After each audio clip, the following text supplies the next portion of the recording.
आज हम पढ़ेंगे, स्टार्ट करेंगे fluid mechanics. Fluid mechanics deal करता है फ्लूइड के साथ, और फ्लूइड की कुछ प्रॉपर्टीज हम पढ़ेंगे। तो उससे पहले फ्लूइड मैकेनिक्स में दो ब्रांचेस होती है, फ्लूइड स्टैटिक्स और फ्लूइड डायनेमिक्स। जैसे कि नाम से पता चलता है, स्टैटिक्स मतलब स्टेशनरी। जब फ्लूइड स्टेशनरी हो, किसके रेस्पेक्ट में? जो वेसल है या कंटेनर है, जिस कंटेनर में वो पड़ा है फ्लूइड, उसके रेस्पेक्ट में वो स्टेशनरी हो, when fluid is stationary or at rest stationary with respect to container,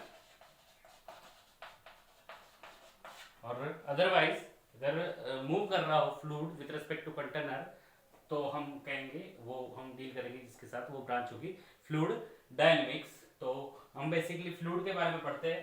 सबसे पहले फ्लूइड क्या होता है, तो सबको पता है जिस तरह से फ्लूइड द मैटर और the substance which can flow.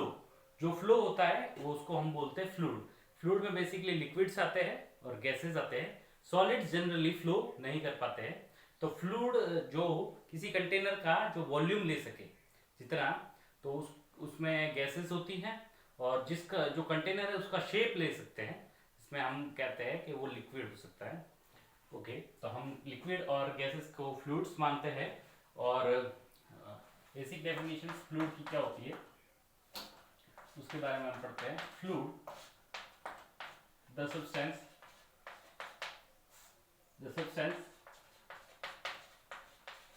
which can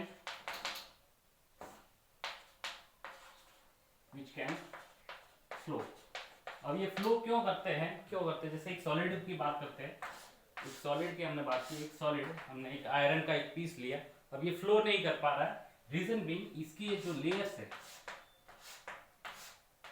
एक लेयर के ऊपर दूसरी लेयर है, उसमें जो जो फोर्सेस, इंट्रामोलिकुलर फोर्सेस लग रहे हैं, इसने इस पे लगाया, जो फ्रिक्शन लगा रहा है, और जो टेंजेंशियल फोर्स लगा है, जैसे ये ऊपर वाली लेयर पे नीचे वाली लेयर ने ये जाने की कोशिश अगर इधर करता, तो इस पे इधर फोर्स लगा रखा है, और इसने इस पे इधर एक्शन रिएक्शन से इधर फोर्स लगा रखा है, और इसने नीचे वाले पे फोर्स इधर लगाया है, इस तरह से। तो ये जो फोर्स है ये आपस में बहुत ज्यादा स्ट्रॉन्ग फोर्सेस है, और इसकी वजह से ये जो शियर स्ट्रेस है, ये जो टेंजेंशियल फोर्स है, टेंजेंशियल फोर्स है, एफ कैसा फोर्स है? टेंजेंशियल फोर्स है। टेंजेंशियल फोर्स की वजह से जो टेंजेंशियल स्ट्रेस डेवलप होती है। टेंजेंशियल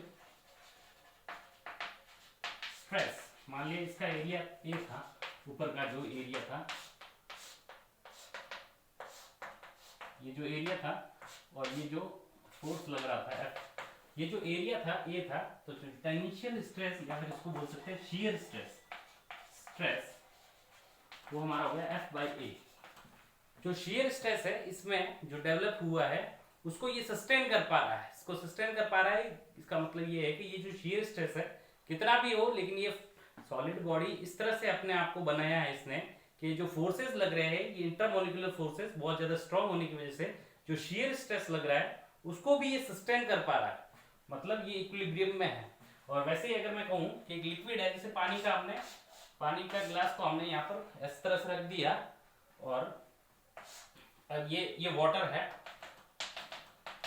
उल्टा रख दिया पानी का ग्लास, और पानी का ग्लास हमने ऊपर कर दिया, तो अब क्या होगा, ये जो लेयर्स थी इनके बीच में जो फोर्सेस लग रहा था वो बहुत वीक था। इसका मतलब ये है कि जो ये शियर स्ट्रेस इसमें डेवलप हो रहा है, उस स्ट्रेस को ये, उसकी वजह से इसमें स्ट्रेंथ जो जनरेट हुआ है वो बहुत ज्यादा है, और इस स्ट्रेस को ये सस्टेन नहीं कर पा रहा है। इसका मतलब ये है कि ये जो स्ट्रेसेस डेवलप हुए वो कम होते हुए भी, या फिर हम कह सकते हैं कम है, ज्यादा कुछ भी हो, लेकिन ये इसको सस्टेन नहीं कर पा रहा है, और ये इक्विलिब्रियम में नहीं रह पा रहा है, और ये एक लेयर के रेस्पेक्ट में दूसरी लेयर फ्लो कर जाती है।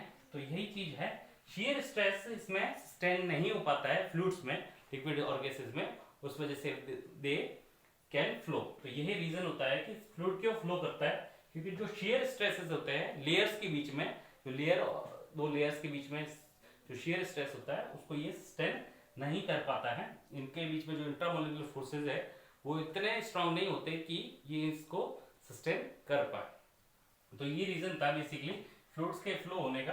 अब हम फ्लूइड्स मैकेनिक्स में कुछ अजम्पशंस लेते हैं फ्लूइड मैकेनिक्स पढ़ने से पहले। तो दो तरह के अजम्पशंस लेते हैं, अजम्पशंस होते हैं इन फ्लूइड मैकेनिक्स। फ्लूइड मैकेनिक्स जो हम पढ़ेंगे, we take some assumptions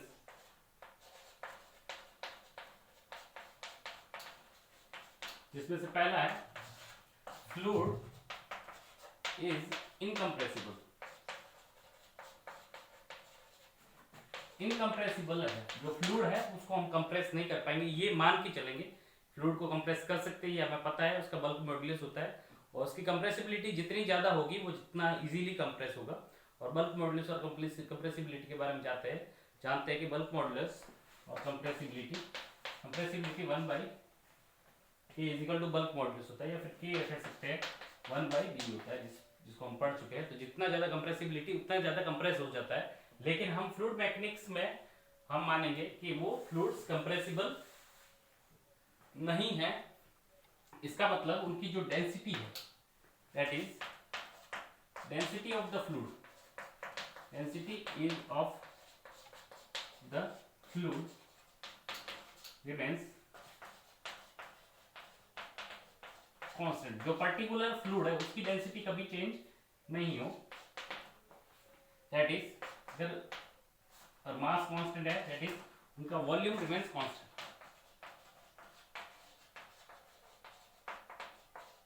volume remains constant.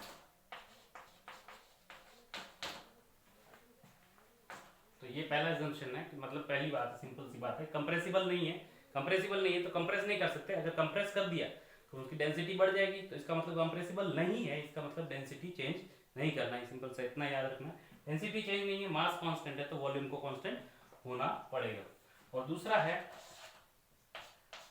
They should not be viscous, they should not be viscous. वो विस्कस नहीं होने चाहिए, मतलब उनके जो बीच में लेयर्स के बीच में जो विस्कस फोर्स लग रहा है वो विस्कोसिटी में हम पढ़ेंगे। तो अब हम जो आइडियल लिक्विड लेयर है, आइडियल लिक्विड या आइडियल फ्लूइड है जिसमें विस्कोसिटी कितनी है, viscosity should be 0, viscosity should be neglected, viscosity उसकी 0 होनी चाहिए। विस्कोसिटी में हम पढ़ेंगे। हम विस्कस फ्लूइड वो नहीं होना चाहिए। ये दो अजम्पशन हम मान के हम इस चैप्टर को स्टार्ट करेंगे। तो हम देखेंगे सबसे पहले फ्लूइड्स की कुछ प्रॉपर्टीज होती है। जैसे हम फ्लूइड्स में पढ़ेंगे, फ्लूइड्स की कुछ प्रॉपर्टीज के बारे में पढ़ेंगे, जैसे फ्लूइड की कितनी डेंसिटी है, डेंसिटी के बारे में बात करेंगे। फ्लूइड की जो डेंसिटी है उसकी वाटर के रेस्पेक्ट में कितनी डेंसिटी है या दूसरे फ्लूइड के रेस्पेक्ट में कितनी डेंसिटी है। तो स्पेसिफिक डेंसिटी पढ़ेंगे, स्पेसिफिक डेंसिटी के बारे में पढ़ेंगे, या इसको स्पेसिफिक ग्रेविटी भी बोलते हैं, स्पेसिफिक ग्रेविटी या रिलेटिव डेंसिटी भी बोलते हैं, रिलेटिव डेंसिटी। उसके बाद में बल्क मॉडुलस ऑफ फ्लूइड के बारे में हम बात करते हैं, बल्क मॉडुलस, जिसके बारे में मैं थोड़ा आपको बता भी चुका हूँ। उसके बाद हम प्रेशर की बात करते हैं। फ्लूइड की वजह से प्रेशर वो दूसरे ऑब्जेक्ट्स पे क्रिएट करता है, प्रेशर की बात करेंगे। और उसके जो भी टेम्परेचर चेंज के साथ में उसमें क्या क्या चेंजेस होंगे, डेंसिटी में क्या चेंजेस होंगे, तो उसकी भी बात हम यहाँ पर करेंगे। तो हम सबसे पहले स्टार्ट करते हैं प्रेशर के साथ। विस्कोसिटी की भी बात करेंगे, वो जो विस्कोसिटी एक अलग से चैप्टर है, उसमें हम विस्कोसिटी के बारे में बात करेंगे। तो जो अभी हम फ्लूइड लेंगे इस थ्रू आउट द चैप्टर, उसमें विस्कस नहीं होगा वो, और कंप्रेसिबल नहीं होगा। तो हम स्टार्ट करते हैं प्रेशर के साथ। जो कैरेक्टरिस्टिक्स ऑफ फ्लूइड है, सबसे पहले प्रेशर। तो प्रेशर हम पता है कि इसे हम डिनोट करते हैं, स्केलर क्वांटिटी होती है या फिर टेंसर क्वांटिटी होती है, जिसको हम टेंसर भी बोलते हैं। उसकी ऐसे यूनिट न्यूटन पर मीटर स्क्वायर होती है या फिर पास्कल भी होती है। ये सारी चीजें हम जानते हैं और छोटी छोटी चीजें हैं। तो जो एक मान लिया कि एक बॉडी है और वो फ्लूइड के अंदर रखी हुई है, मान लिया दिखाया बहुत छोटी बॉडी हम मान लेते हैं, इसका जो ये एरिया होगा, इस पे जो ये जो फोर्स लगा होगा इस लिक्विड पे, तो इसका एरिया मान लिया ये डेल्टा एफ फोर्स लगा है, और ये जो एरिया है डेल्टा ए है। तो जो ये फोर्स लगा है ये परपेंडिकुलर फोर्स है इस एरिया के, तो ये जो प्रेशर होगा जिसको हम हाइड्रोलिक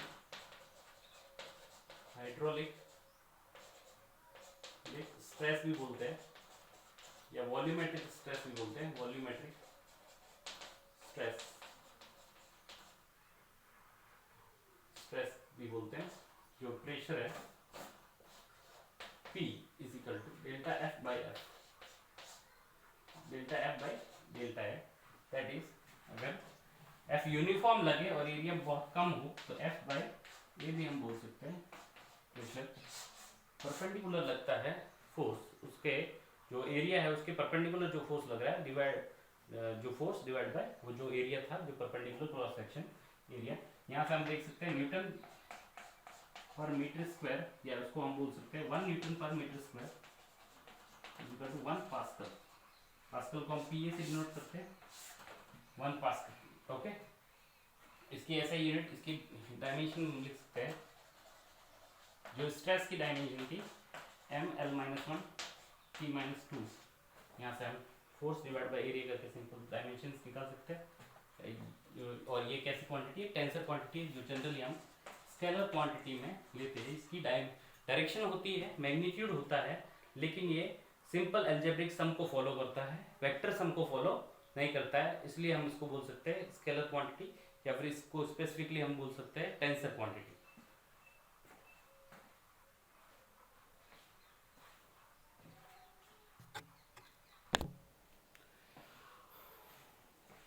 अब हम सबसे पहले प्रेशर के वेरिएशन की बात करते हैं, जो डेप्थ के साथ कैसे वेरी करता है प्रेशर।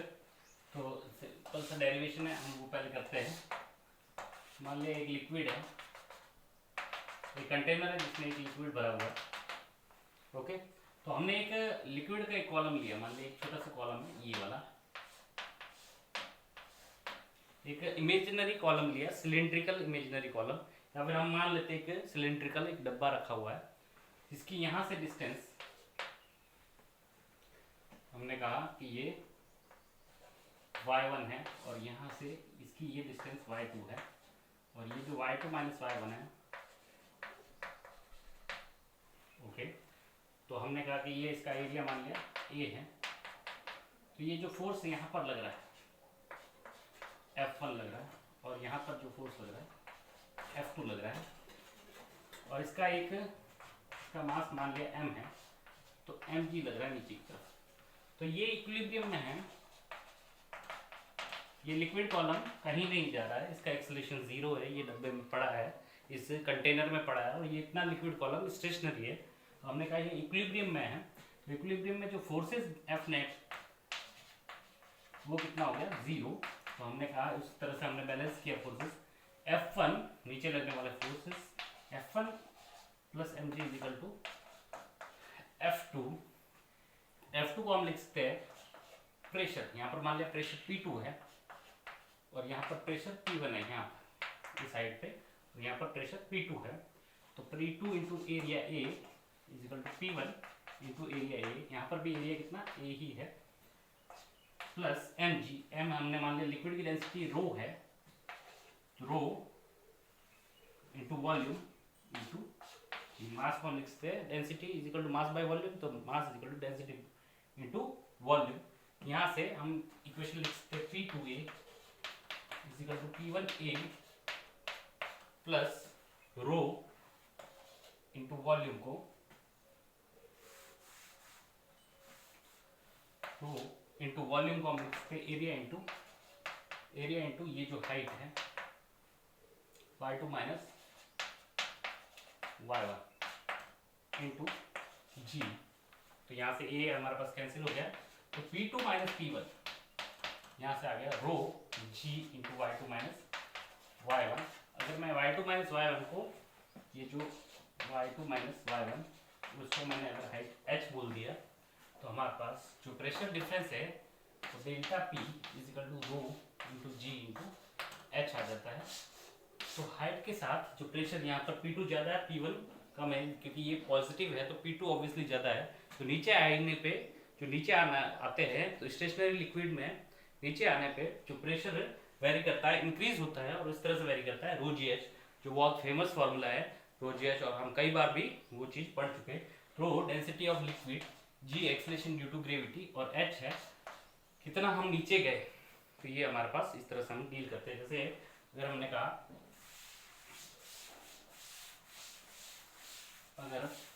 कि एक लिक्विड है और इसके अगर हमने कहा सरफेस पे जो ओपन लिक्विड है, कंटेनर है, तो यहाँ पर प्रेशर होगा पी एटमॉस्फेरिक, पी नॉट बोल दिया इसको, और जिसकी वैल्यू कितनी होती है 1.013 इंटू 10⁵ पास्कल। स्टैंडर्ड वैल्यू है 1.013 इंटू 10⁵ पास्कल। ये 1 एटमॉस्फेरिक प्रेशर, इसको 1 एटीएम भी बोलते हैं, ये हमें याद रखना है। 1 atmospheric pressure equal 1.013 into 10⁵ pascal और 1 एटीएम। ओके, यहाँ पर अगर तो यहाँ पर प्रेशर कितना पी नॉट है, और इससे हाइट एच नीचे जाने पे कितना प्रेशर होगा, तो हमने उसको पी डैश बोल दिया। तो पी डैश हमारे पास सिंपल सा आएगा पी नॉट प्लस रो जी, कितना आएगा P not plus row G H. इस तरह से हम सिंपल तरीके से निकाल सकते हैं कितना हाइट नीचे एच हाइट नीचे जाने पे प्रेशर कितना इंक्रीज करता है। तो चेंज इन प्रेशर या increment in pressure is equal to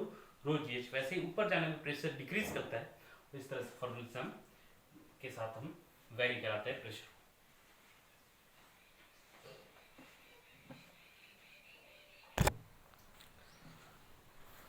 अब हम पढ़ते हैं प्रेशर मेजरिंग डिवाइसेस। कुछ डिवाइसेस है जिससे हम प्रेशर मेजर कर सकते हैं। तो जो जनरली यूज जो डिवाइस है वो यूट्यूब में मैनोमीटर यू शेप जिसका होता है, और इसको हम यू ट्यूब मैनोमीटर बोलते हैं। जैसे एक जैसे इसमें जैसे मान लिया कि ये दोनों एंड यहाँ से ओपन है, ये एंड और ये एंड भी ओपन है, तो जो लिक्विड है तो मरकरी मान लिया यहाँ तक भरी हुई है, इसमें मरकरी भरी रहती है।